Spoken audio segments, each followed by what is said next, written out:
Сәлем достар, мен бүгін сіздермен бастырылу туралы сөйлесетін боламын.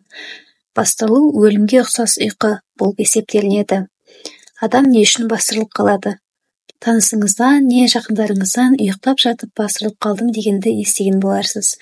Ондай жағдай сіздің де басыңыздан өткен болуы мүмкін. Бастырылудың не екенін түсіндіре кеткеніміз жөн болар. Бастырылу немесе ұйқысалы деп адам ояу жатса да, денесі қозғалмай, сөйлей алмай, тіл байлануды айтамыз. Бұл жағдайда басынан кешкен адамдар ұйқыдан қалуы да мүмкін. Адам не себепті бастырылып қалады? Ұйқысалы 12-30 жастағы адамдардың ішінде 5-40% кездеседі. Нарколепсиясы бар адамдарда, яғни ұйқысы бұзылған, орталық жүйке жүйесінде проблемасы бар адамдарда жиі кездеседі. Бастырылу физикалық тұрғыда қауіпсіз болғанымен, оның себебін анықтамаса психологиялық тұрғыда зиян келтіруі мүмкін. Бастырылу әр ортада әртүрлі қарастырылады. Мысалы, славян елдерінде ол албасты, түн көбейлігімен байланысты. Ол түнде келіп, жақсы не жаман хабарды жеткізу үшін адамның кеудесіне отырып секіре бастайды. Мексикада мәйіт адамның үстіне шығып алса, Канадада бұл күй кәрімстан деп аталады. Ал мұсылман елдерінде бастырылу жындармен байланысты.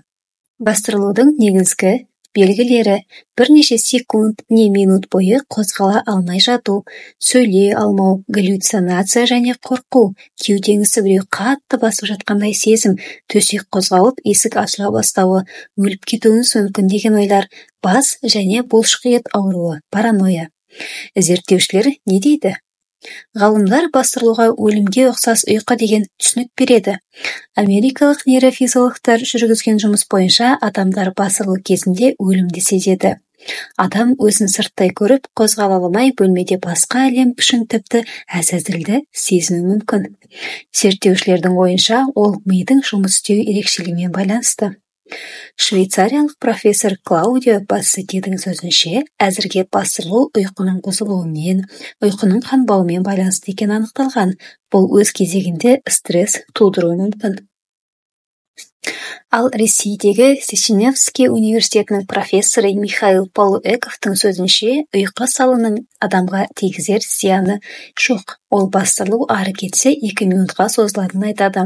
Әрине, дәрілер ішуге болады, бірақ дәріні бастырылу жиі болған кезде ғана қабылдау керек.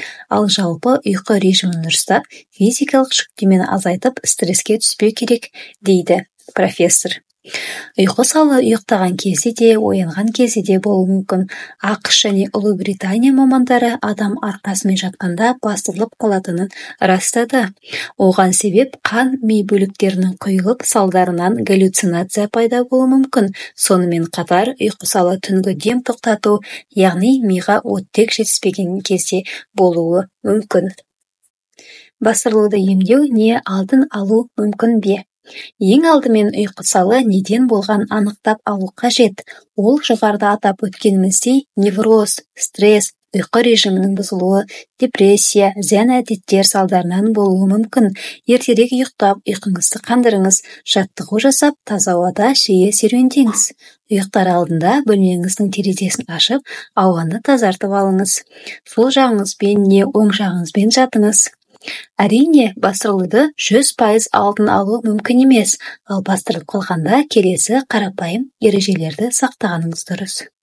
Бұл уақытша құбылыс екенін түсініңіз. Галлюцинацияға мән бермеңіз, қатты қорықпаңыз, дем алып, сабыр сақтауға тырысыңыз. Ал сіз өмірде жиі бастырыласыз ба? Видео ұнаса, лайк басып, комментарий қалдырыңыз. Каналға тіркелуді ұмытпаңыз.